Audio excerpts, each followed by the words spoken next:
Hi, Aaron. Hello, how are you, Bilal?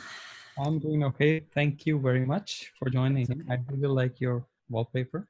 Yes, that is the junior kids from our junior academy that we held early this year before COVID-19 meant that no one could attend. And that boy that's sitting on the ground is my eldest son. He's Oh, very helpful to the photo. nice. Okay, excellent. That's very specific to the topic. Mm. And thank you very much for doing this. We have overwhelmingly a lot of questions on the discussion board. Yes, I've been going through those. Yeah, so thank you very much. I apologize if we have sort of sent you a whole bunch of stuff. That's okay. Okay. And as I've mentioned before, that we're recording this session because there's a group of students who couldn't be here Yep. for them. So here you go. All on you. Thank you very much. Excellent. So, hi everybody. And what I've done, because I went and saw the discussion board this morning, and Bilal is right, there is a huge amount of questions. So what I have done is I've gone and selected about 6 pages worth of questions. And so my plan is, because we've got 60 minutes, my plan is to read through the questions that I have selected and answer them. And then if at the end we have time for additional questions, maybe Bilal, we can get them in chat, but we might not have time. So does that sound okay? That sounds good. Cool. I'm not sure if we will have time, but let's see. Thank you very much. Okay. All right. Excellent. So I'm just going to make this so I can see everybody. Cool. So if everybody could keep their microphones off, please, for the moment, because that means we don't have any background noise for the recording. We've got about 179 people on. So if you could also keep your video off for the moment so that we don't have a lot of bandwidth. So everyone should be muted and everyone should have their videos off, please. So as I explained, so my name's Erin. A lot of you will know me as a lecturer of UTAS, but what some of you might not know, or you do now, is I'm also the junior boys coordinator for the OHA hockey club in Tasmania.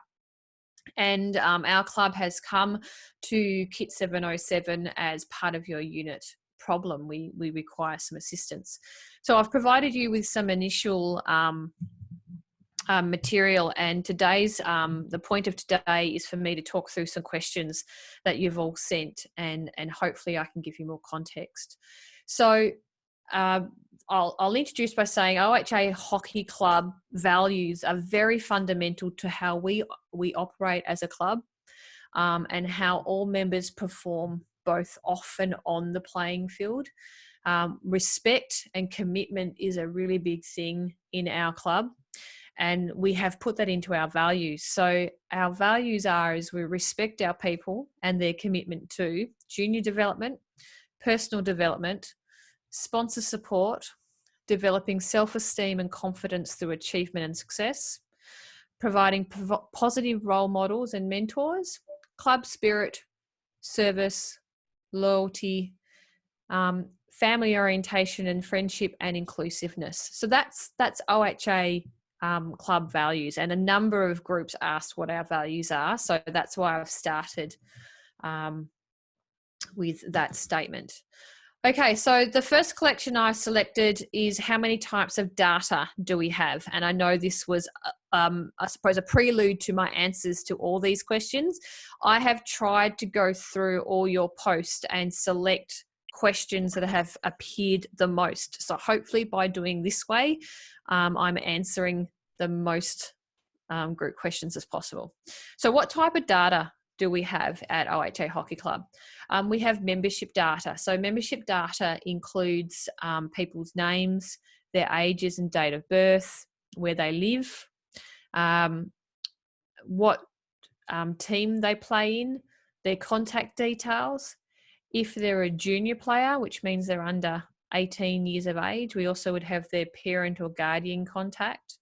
We'd have photo and privacy consent. We would have data on whether they have paid, and we'd also have how long they've been a member, and any special additional needs that these members might have.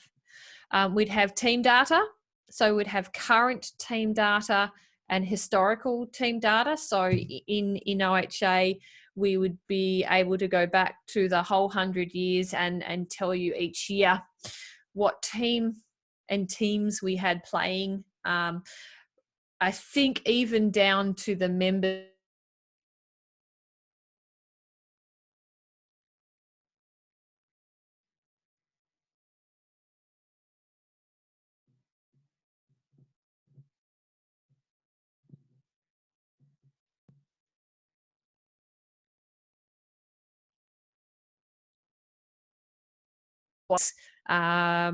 Who scored goals, who was awarded best and fairest for the game. That's called votes. So the umpire awards players votes, 3, 2 or 1 each game. So that would all be recorded under the team data. We'd also have current and past coaches. So that would include the names and contact details of the coaches and who they were coaching. That would be pretty much it for coaches. We would have playing data. So that sort of goes into team data as well, but we'd have how many games OHA has played, how many different teams have played for a certain round of a season. We'd also have warning cards, any interaction basically that OHA Hockey Club has had in a competition basis with Hockey Tasmania. We would have that data ourselves because we're required to record that manually until this year. So 2020 was the first time, well, the season got cancelled only one game in, but that was all done through an electronic system. So previously it was all done through playing sheets, which was done on paper, and coaches and the teams had that. Someone's got their microphone off mute. You're going to need to mute your microphone. We also have financial data. So financial data is two aspects. The first aspect is from a player to the club. So have the players paid their subs? Are they what we call financial? So the reason why we need to know if they're financial is sometimes players move from club to club and they're not allowed to play with another club unless they are what we call financial. So have they paid all the monies owing to the previous club? So financial data would include who is financial, who's paid their subs. It includes historical data about, so for me, example, how long have I been paying subs? What type of member am I? Am I a playing member, a non-playing member? And then am I a junior member or a senior member? And then we'd also have financial data from the club to Hockey Tasmania. So that would include things like us paying our turf hire fees, us paying the insurance to Hockey Tasmania, fees that's required, paying any other membership fees for training, or if there's international competitions, sometimes clubs are required to pay I suppose you'd call it a levy to be able to participate or have children included for ball boys and girls and things like that. So that's probably the operational data. The other type of data that we would have would be more like our administration data. So that would be things like our club's constitution. Our club does have a constitution. We are a non-for-profit organisation, but we are registered as an incorporation with the government. So what that requires us to have is a club constitution, and that outlines how we operate, what our governance is. Other administration would include roles and responsibilities of committee members, and I will talk more about that in a moment. Meeting minutes, meeting records, meeting agendas, user guides, policies and procedures, they would also be part of the administration component. So that's the type of data that OHA Hockey Club has. So the next question that I have chosen is, how do we share the information internally and externally? So again, there's a couple of channels that we share information. So I've broken it up for OHA in both committee information and member information. So committee information, we share information via telephone, face-to-face before COVID-19. We share via WhatsApp. So WhatsApp, I think most of you might have heard about it, but it's a social media app, much like WeChat, Messenger. And we have a committee WhatsApp group. So we can share files, we can get in contact between meetings through that WhatsApp group. We have a OneDrive account where we put on shared documents for OneDrive. So if we want to put up meeting reports or share any documents before meetings, we would either email it or send it up to the shared file. For a lot of people, email seems to be the main form of communication within the committee. We have lots of emails going around. When we're communicating with members, we try to double up on everything, because while social media is so convenient, not everybody is on social media. My husband is a really good example of that. He is a member, but he is not on Facebook. He is not on any social media. So we have to be aware that there are members who are not on social media. So we need to contact them somehow. So member communication is through email and social media. We also have a closed Facebook page for juniors and seniors, for those that are on Facebook. To be a member of that page, you actually have to request membership. And for our juniors, that's controlled by a number of administrators, and I'm one of them. So you can only be a member of the closed junior page if you're a junior player or a parent or carer of a junior player. We don't let everyone join. General communications, so things like newsletters, bulletins. When we've been asked to forward on information from Hockey Tasmania, we can use our webpage. The web page is still an evolving form of communication.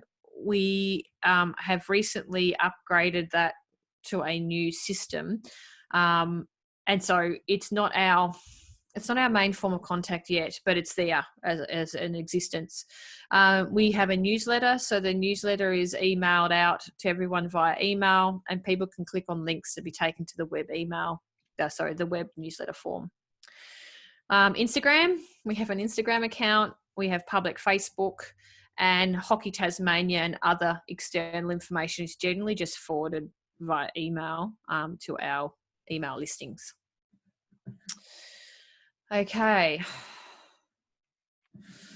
Can I get a thumbs up from people if I am speaking at the right speed? Just I need to see that I'm not going too fast. So just some thumbs up, or yes or no that it's going. Oh, good. I've got some thumbs. Good. Yes. Brilliant. Oh, look at that. You're all amazing.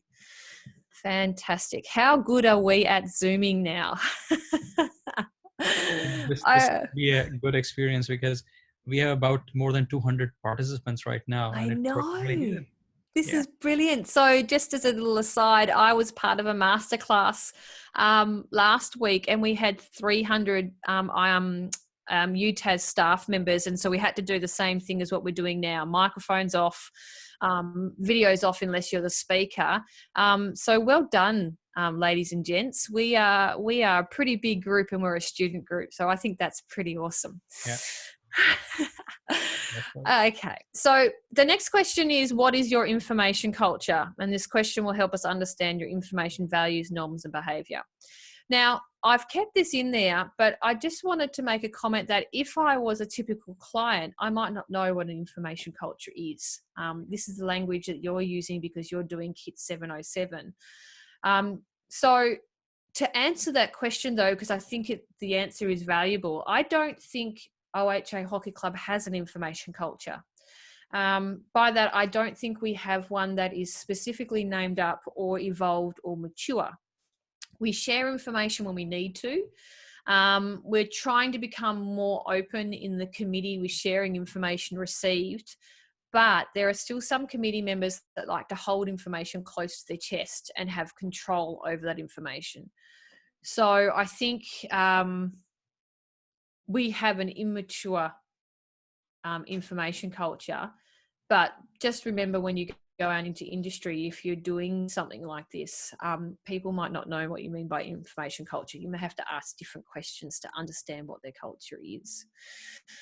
So what are the technologies used to organise the current data or information and support the information transmission and store the historical information? So we are all volunteers, so we all use our own technology. This includes phones, laptops, tablets, printed paper. There's another question later on down that I'm going to answer about our specific hardware, but what you all need to know is that we don't have any shared hardware or technologies that is solely owned by OHA. Everything we do, basically the only software that is, I suppose, under OHA's name is the Xero accounting and the webmail WordPress sort of newsletter software. Everything else is under an individual's name because that's how we work. We're a volunteer organisation, or not even an organisation, we're a volunteer club. That being said, we are the largest club in Tasmania. We are the largest junior club in Tasmania. So we are getting bigger and bigger, and perhaps we need to look into that.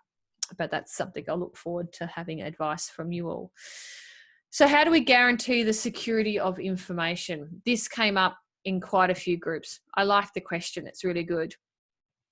The new registration system that Hockey Tasmania has introduced and that Hockey Australia was responsible for is handled by Hockey Tasmania. So I imagine they also handle security. And I imagine because they are an Australian governing body, that they would have to adhere to all the relevant privacy standards because of the nature of it. Us being a club, we don't get a say in that. We are under their governance, so we don't get any input into the selection of such a system or anything like that. Our records in Xero would have the protection of the Xero software, so that has a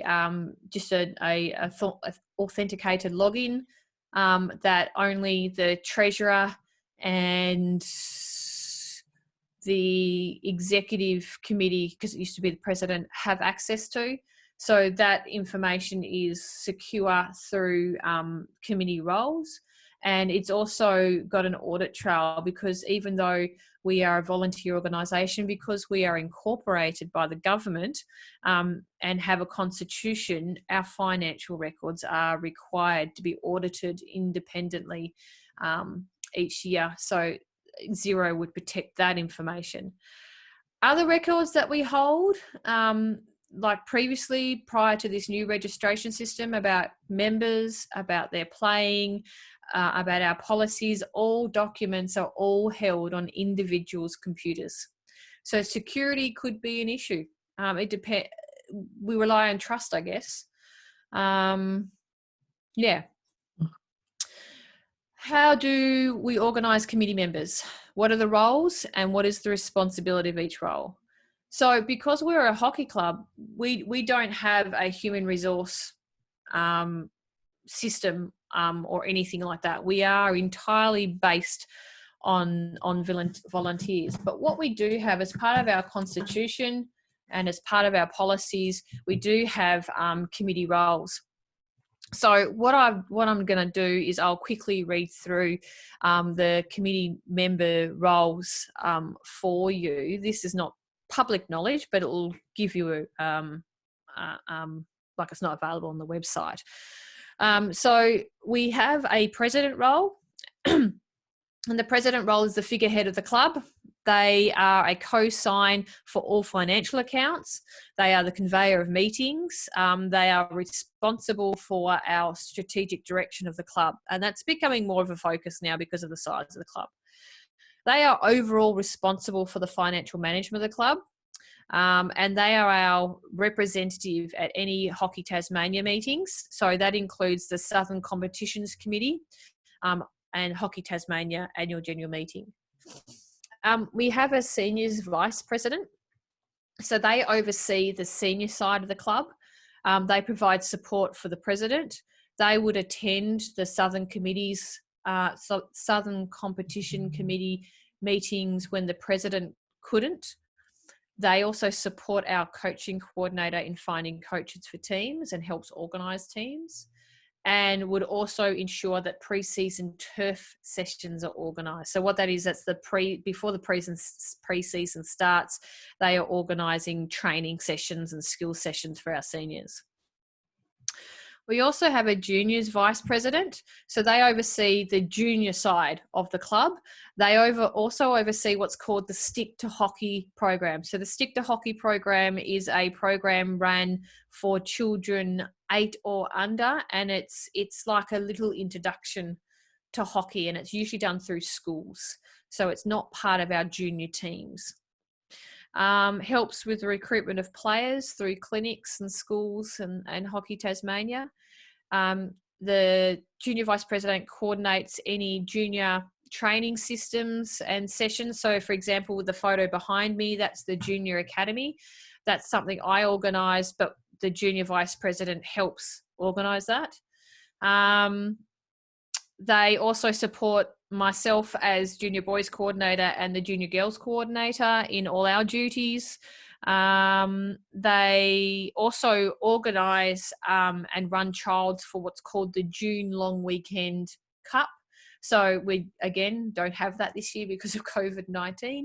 But what that is, it's a statewide competition for our junior players, so all players under the age of 18. And we have teams in the under 13, under 15 and under 18 age groups that's selected from all clubs. And then we have, it's Southern versus Northern, basically.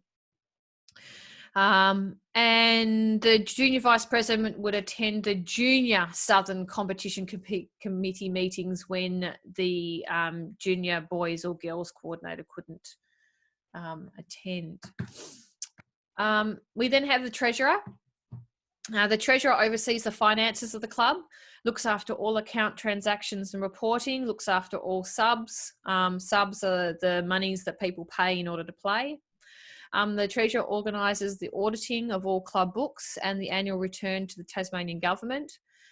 They raise invoices, reconcile all accounts, send statements, pay invoices, compile all reports required by the committee. So they essentially are the chief financial officer at a club level. And then we have a secretary, and the secretary is the point of the communication for the club. They take monthly committee meeting minutes. They book any meeting rooms or arrange Zoom sessions now. They are responsible for booking turf sessions. So turf is the field we train on, and until the competition is running properly, in the pre-season and any additional training we wish to do, we can actually book a turf.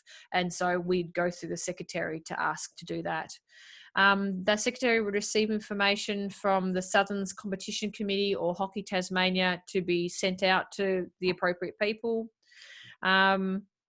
Responsible for club newsletters, communicating with our sponsors, coordinating award nominations for both our junior and senior competitions, organising our perpetual trophies each year, and organising the annual general meeting.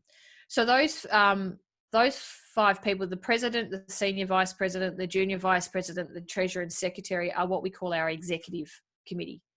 And then we have our general committee. So the junior boys coordinator, that's me. and the Junior Girls Coordinator, we are responsible for coordinating all aspects of the under 12 to under 18 boys and girls teams. We have to organise the junior registrations into teams. We have to organise coaches. We have to work with the coaching coordinator to allocate training. We have to make sure all our players are registered with Hockey Tas prior to season starting. We assist coaches with any issues, and we work with our junior vice president and other people to organise the junior academy registration days, any social events, June long weekend and presentation nights, etc. We have a stick to hockey coordinator. So this is the little introduction competition I was talking about. So this person provides myself and the girls junior coordinator with a list of boys and girls that are ready to graduate to our competition.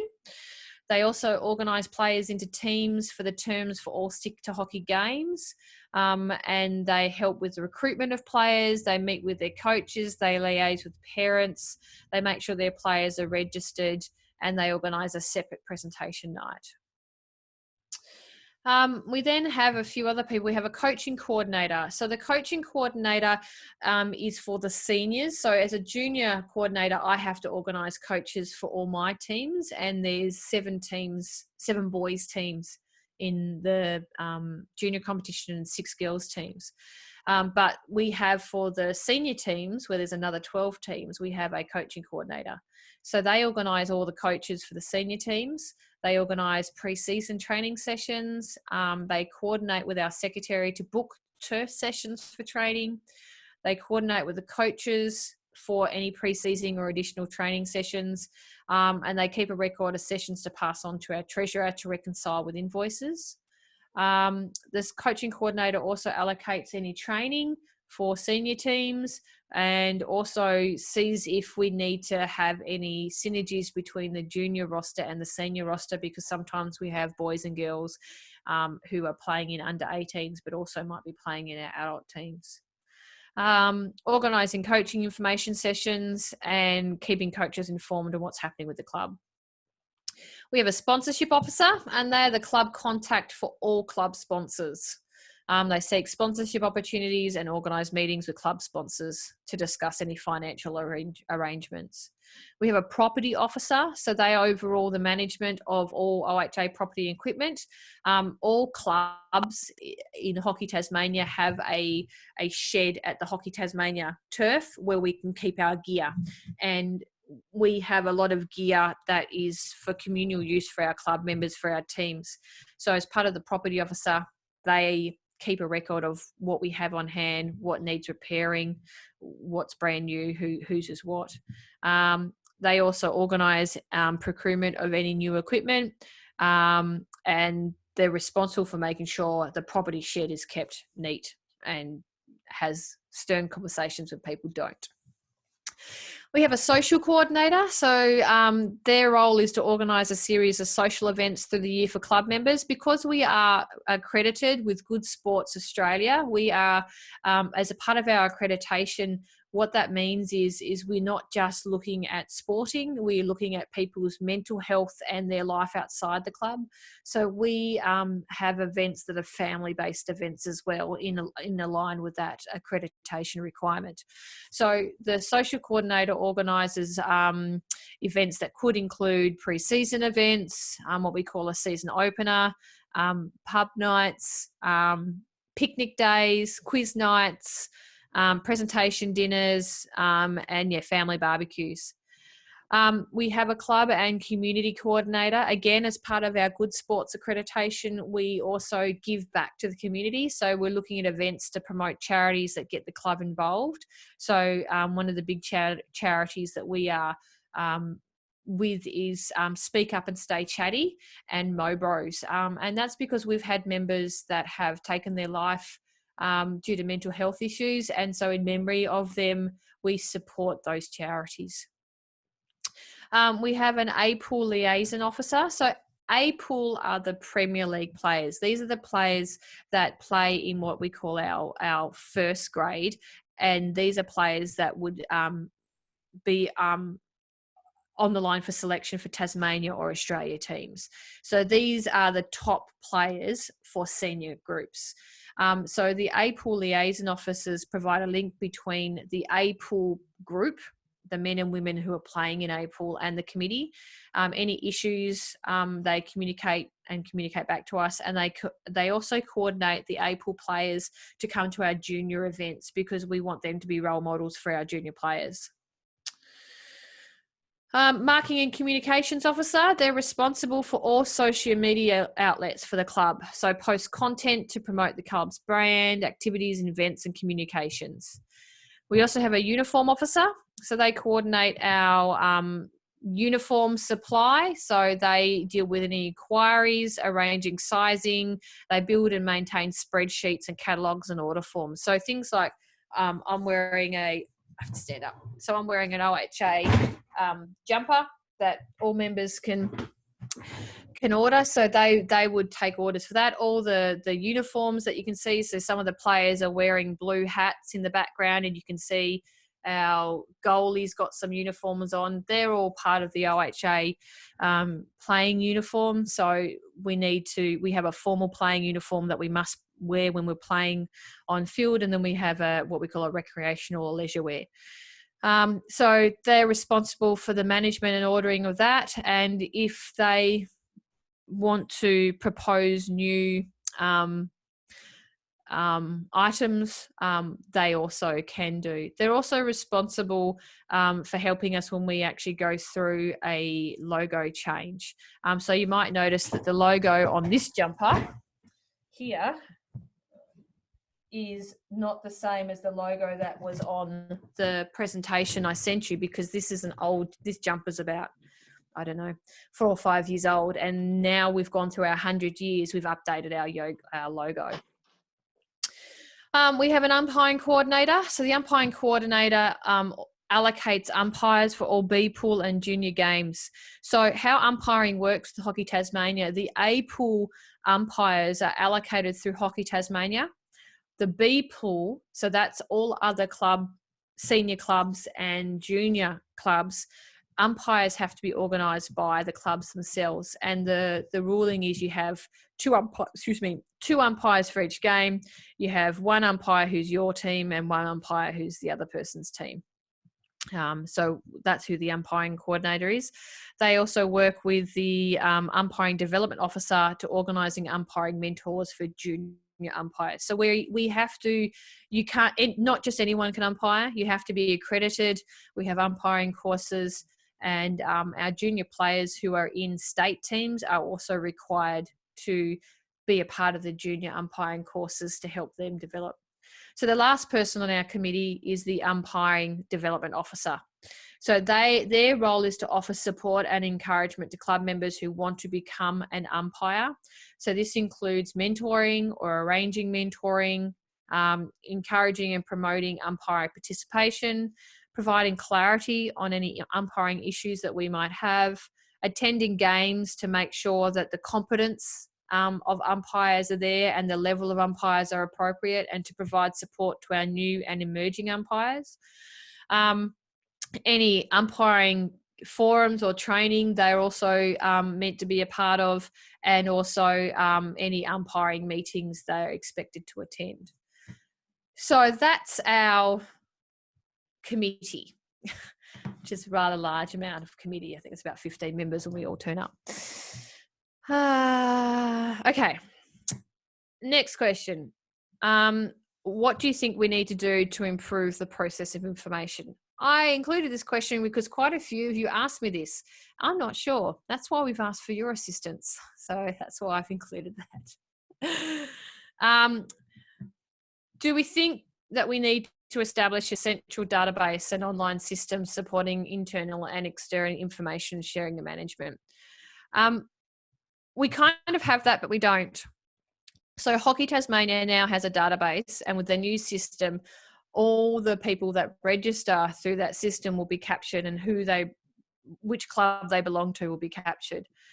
We have a database through Xero for all members, whether they're financial or not. If we've had any communication with them for setting out an invoice or a statement, that would be on Xero.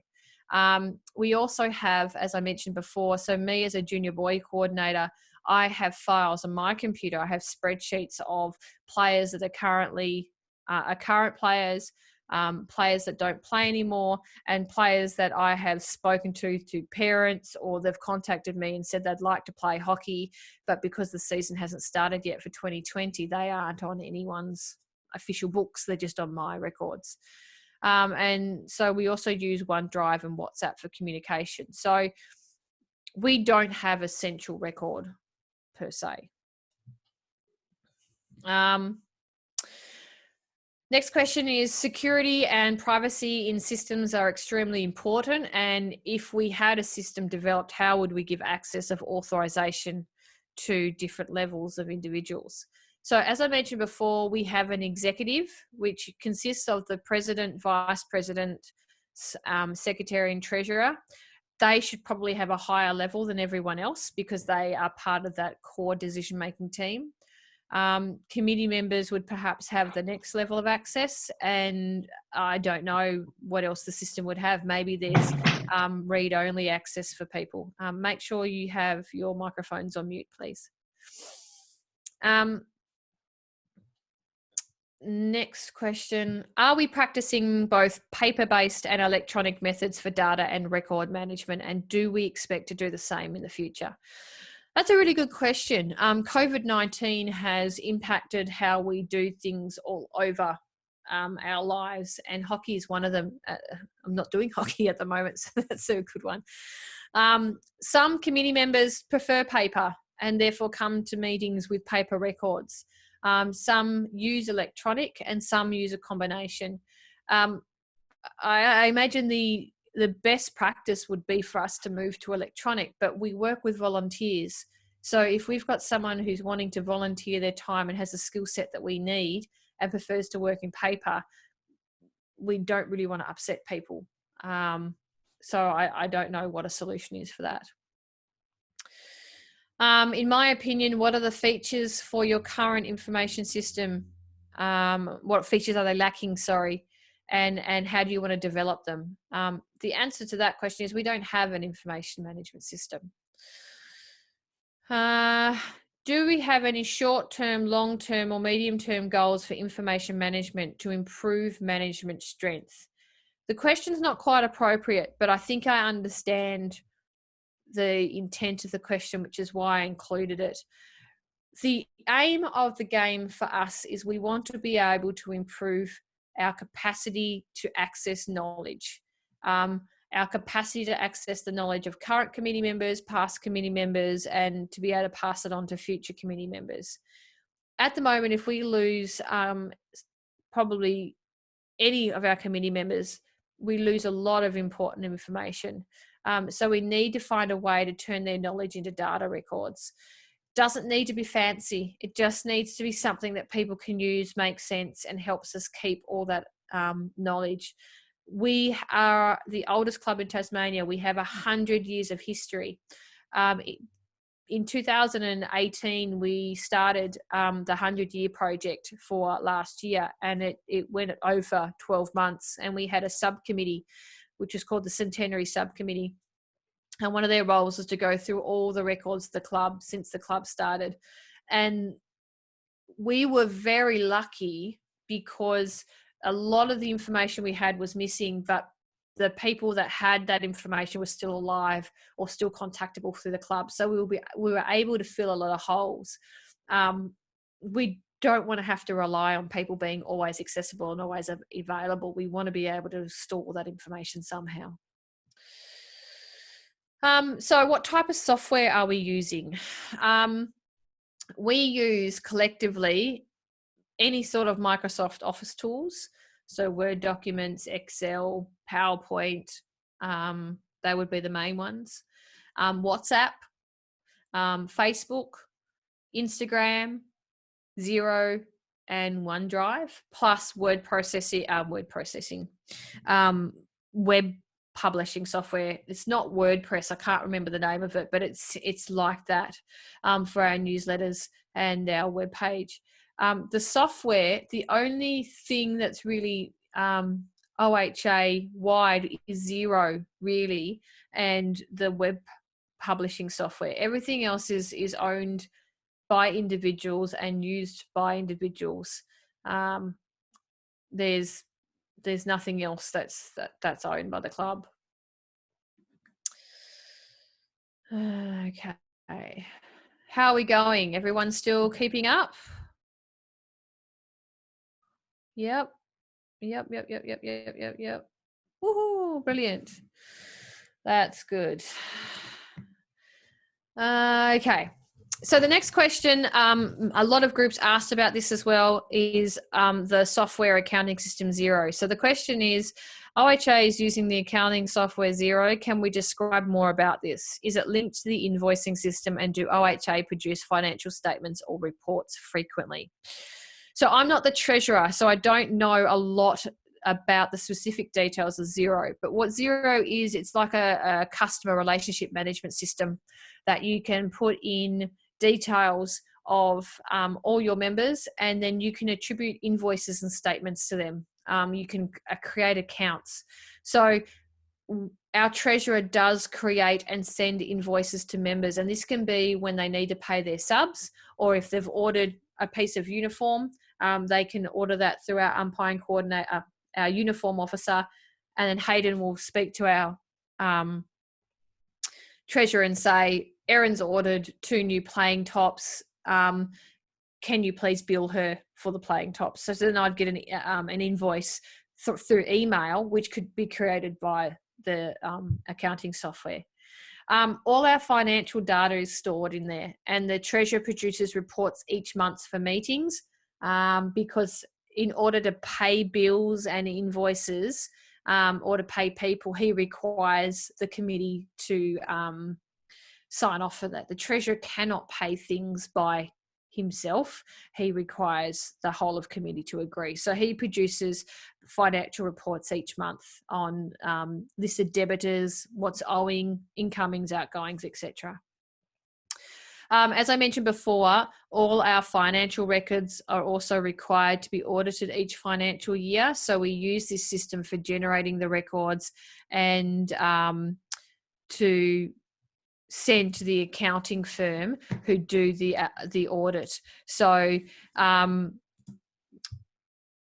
what happens there is the accounting firm will ask for things like profit and loss statements and for cash flows, etc., for each month, and they'll take our banking records and the Xero records and make sure that we are doing what we've said we've done. Okay. Next questions a lot of people asked is, what information management strategies are used in the organisation? And my answer is, I don't think we have any information management strategies, and that's perhaps why we're in this problem. To be fair to us, we are only a sporting club. We're not a big organisation. We are very lucky and fortunate to be in the position of the largest club in Tasmania for hockey. But that doesn't change the fact that we are still a sporting club, and we're not a professional club. We're not like AFL or anything like that, not at that level. So if you think of clubs that you might have been involved with, that's the sort of level that we are at. So we don't have any information management strategies. Which departments are responsible to manage information? A lot of people ask that question. We don't have departments in this club. We're a club. Quite a lot of you asked about what is the current relationship between Hockey Tasmania and OHA. So that was a really good question. So Hockey Tasmania is the governing body for all state hockey in Tasmania. They report to Hockey Australia, who is the governing body for all of hockey in Australia. And Hockey Australia are the ones that oversee all state and national competitions. Hockey Tasmania provides the games and the competition structure and the regulations, and most of this is based on Hockey Tasmania, on Hockey Australia, and then any international hockey guidelines. Because we're an Olympic sport, we have guidelines that go right down from the grassroots. So OHA is what we call grassroots, and then up through the state, national and Olympic or international. You might not have heard I don't know if you know of Jeremy Edwards or Eddie Oddikin. They're Olympic hockey players. They are OHA hockey members. So they started in our club. So we're quite proud of them. So I got sidetracked. So they provide the facilities, training, and number of teams that can be presented in the competition. So from that framework, as a club, we operate under that structure. We don't get a chance to change the rules or change the competition structure. We're required to pay turf hire, competition fees, and insurance all to Hockey Tasmania, and that's how people play subs as well. So my subs not only pay fees to OHA, they, for a large part, pay the competition fees and the insurance fees, and that's required to Hockey Tasmania. The amount of money that each club gets for each player is quite small.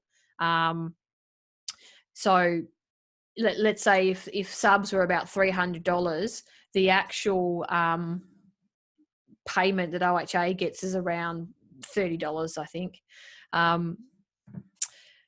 That's interesting. I'm just going to sidetrack. I'm just looking at some of the chat, and a comment said it'd be very convenient if our clients would give us answers directly. Wouldn't that be lovely if your clients gave you the direct answers? Because that means the clients then wouldn't need you, because they'd have the answers themselves. So I was anyway. about to comment that.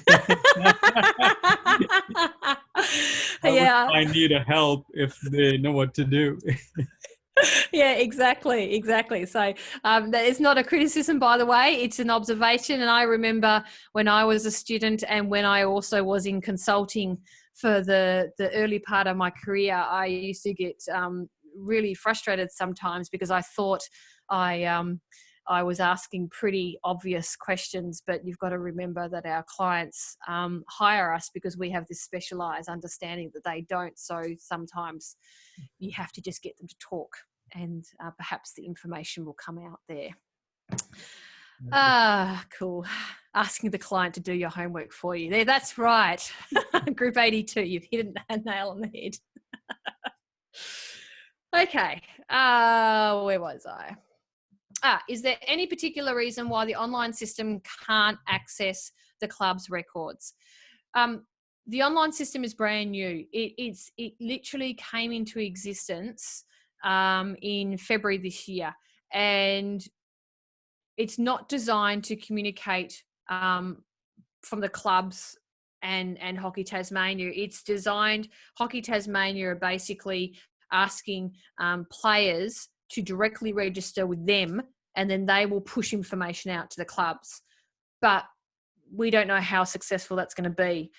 And the timing of the system means that we were required to get people's information anyway, because for pre-season and to know who's playing what. So the senior season started, we had one game before COVID-19 shut it down, but probably 6 weeks prior to that, we already knew who was playing, who wasn't playing for that year, what team they wanted to be in. So because we had to form games, and the Southern's Competition Committee required teams to be submitted by clubs a certain amount of time before the competition starts.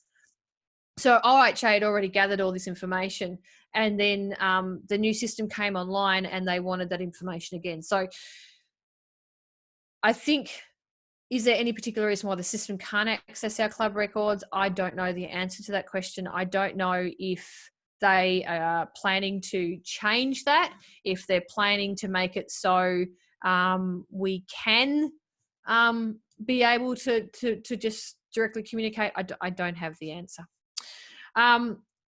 What is the current? I don't know where we are. So next question. As you said, that not everyone is using social media to be updated with club news, and not everyone is comfortable with reading emails. So different members have different tastes. So does OHA Club have any current policy that restricts the way of communication between members and the club? We try to cater to most information needs. Our constitution states that we have to be able to make sure that our members are aware of what is happening. So back in the day, before all of you were born or when you were children, that involved notice boards on the club boardroom and posts. So our email and social media, when I was playing hockey as a teenager, and I'm not going to tell you when because that's embarrassing, I got my news from the club notice board. Whenever I went into training or hockey, you check the club notice board for news notices and updates. So there are still those type of people around today that prefer that. They're becoming fewer and fewer. They're getting far too old to play now, speaking from experience. But you have some people that avoid social media and some people that avoid email. So our policy is to try to make email, our website, and Facebook for general communication, and anything that's membership specific. For example, any information I send off to my junior teams, I post if it's not personal, I post it to the junior Facebook page, but then I also email the team. So I know I'm getting most people. If it's specific to a player or specific to just a team, I'll probably email them directly. As volunteers are working, how does the club manage to motivate these people? Does Hockey Tasmania Club have any influence on the team? Hockey Tasmania does have influence on the team because they provide the governing structure on how we have to operate as a club. We are a non-for-profit entity. We're not raising money for profit. We have a constitution that we have to follow. And as a club under Hockey Tasmania's governance structure, we also have to comply with their rules and regulations. People generally want to help the club because they either play or they have children playing in the competition. So I don't think we motivate people specifically. People join because they want to, or they've been directly asked, like they've got a tap on the shoulder and said, hey, you're really good at this. Do you want to help us? Some years it's very easy to get volunteers and some years it's very, very hard. For example, we don't actually have a president at the moment because nobody wanted to volunteer for this. So we've had to come up with a short-term solution, is that our executive committee undertakes the role of president. So anything that our president would have done, such as financial sign-off, attending the senior competition meetings, etc., our executive have to do that at the moment. Is the club open to new volunteers, and who do they seek when they need to ask a question? We're always open to new volunteers. We generally ask people for help who are already on the committee, or sometimes some of our life members or long-term members, they may have served on the committee a few years ago, so they may have some knowledge. Basically, if anybody has a question, there's no feeling that you can't ask. So if someone's got a question, they'll ask. A lot of the times when people are volunteering on the committee for the first time, if their predecessor's no longer on the committee, they'll often say to them, I'll be around if you've got any questions. You know, just because people stop being on the committee, it doesn't mean they stop OHA. For a lot of us, hockey is a lifelong commitment. So we've got members who are 98 years old who still come and watch their great-grandsons play games every weekend. It's wonderful to see. So there's still a knowledge point, but they're no longer on the committee. So that's why we're a real family club. It's really, we had a death, unfortunately, in our opening weekend where the great-grandfather of one of our under-10 boys passed away, but he was playing in under-10s. His dad was playing in Division 3 men's, and his grandfather was playing in masters, and his great-grandfather was watching the game. So it's just beautiful. How's the club doing financially? Not too bad. We're very lucky. Our treasurer has helped us maintain a good financial standing. But as I said, we are not a profit. We're a non-for-profit organisation. So what we do is when we have a great year is we provide stuff back to our club. So we might buy brand new goalie gear or brand new training gear. In our 100th year, everyone got a hat and a pair of 100-year socks. We provide training opportunities and mentoring opportunities. So our goal is not to make a profit. Our goal is to make sure we can pay all our bills and make sure people can play hockey. And then when we have a good year, we give back. I notice we've only got a few more minutes. I will keep on going until I reach the end of these questions, Bilal, but I don't think we're going to have times for follow-on questions. So I'll talk to you offline about what we can do about that. Sure. Cool. You have mentioned that not everyone has the same amount of spare time to work in the club. The more someone has, the more responsibility they get entitled to. With all these committee members, how do you maintain the roster? We don't have a roster. We basically have the roles and responsibilities that I read through, and it's up to us to get that done. How are we currently getting informed about new members? It's word of mouth. People contact us, or we contact people or schools where we've been told there are people interested in playing for the club. OHA is also very heavily involved in good sports. As I said, we're a good sports accredited club. But what that also means is sometimes when government primary schools have hockey taster sessions, they will ask us to go and deliver that session. So we do that for free, voluntarily basis. But that means then we get some new families in who might want to play hockey. Are the current committee members willing to get training to equip themselves to understand the new online system? Yes. But the opportunity for training was not offered to the entire committee. One of the committee members was contacted to ask if we all wanted training, and they decided not to pass that information on. So they got training in the new system and nobody else did. So that's an interesting piece of information for you. Can you tell us about our ICT infrastructure used? We have no central infrastructure. As I said, it's all based on what we have. IT-wise, we all have a phone, all of us but one person on the committee has a smartphone. That person has an old Nokia, which is, I can't believe they have that these days. But everyone has a smartphone. Everybody has a computer of sorts at home, and some people have tablets. Everybody on the committee is mostly basic ICT savvy. They know how to use a Word document. They know how to use email. So yeah, we have the basics covered there. Who is responsible for running a committee under the OHA hockey club? How much are they getting rendered for their services? We have a constitution that operates how we must operate as a club. And so that's how our committee member roles have been outlined, but nobody gets paid. This is all volunteer. How many teams are there in OHA? We have teams in both juniors and seniors. So juniors are under 18 and seniors are 18 to 100. I think our oldest player, as I said, oldest player is about 80 in Masters. He's a legend. How many teams? There are 24 teams all up. There are 12 in the juniors and 12 in the seniors. And then we also have our stick to hockey teams, which have about 10 little teams in that as well. What are the challenges being faced after going online registration? The main challenge is the club no longer drives the registration process. So I talked about that before.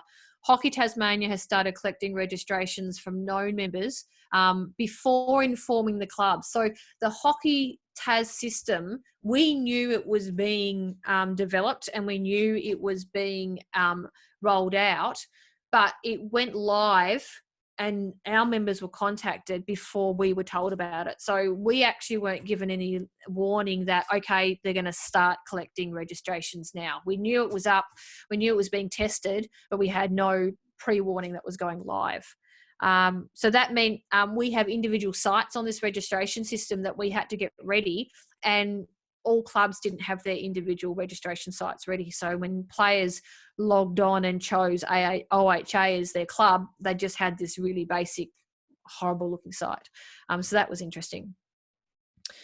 What's the consequences of not being active in social media?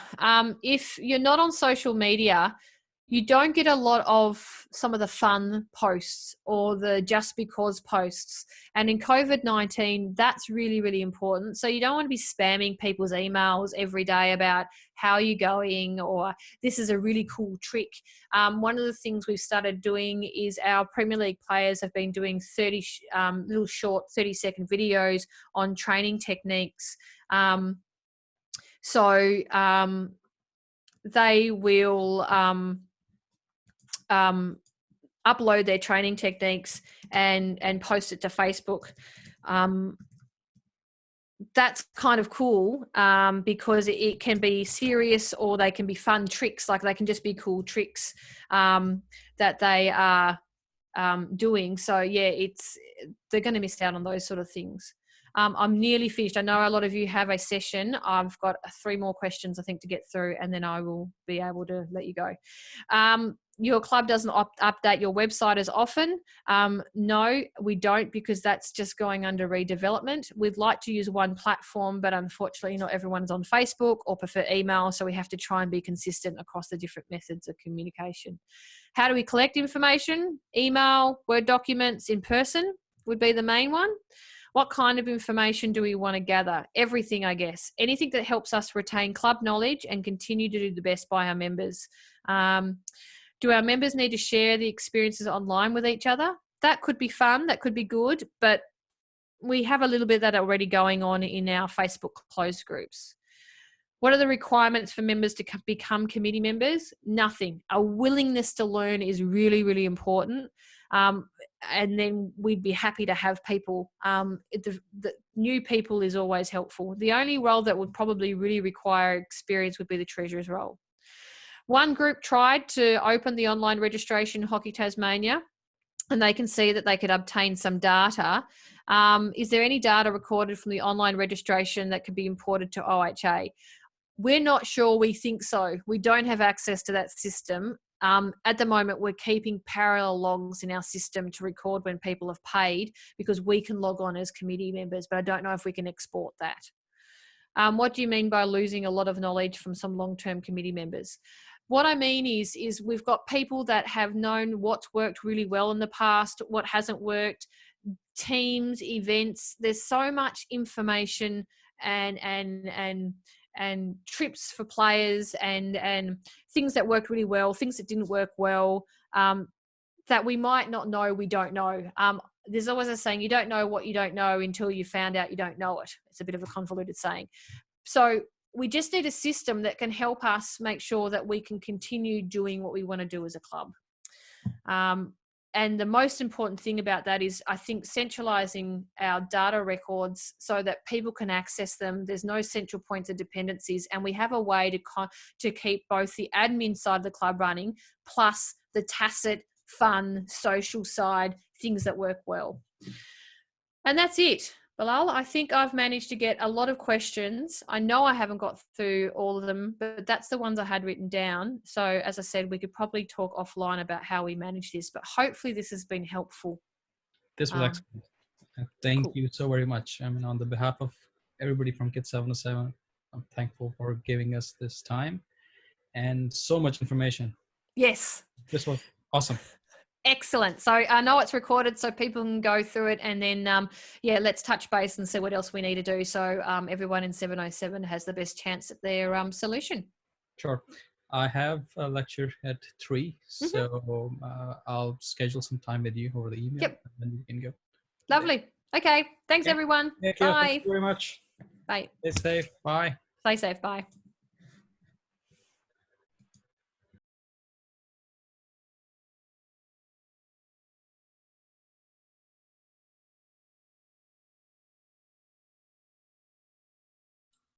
Thanks, everyone. Bye.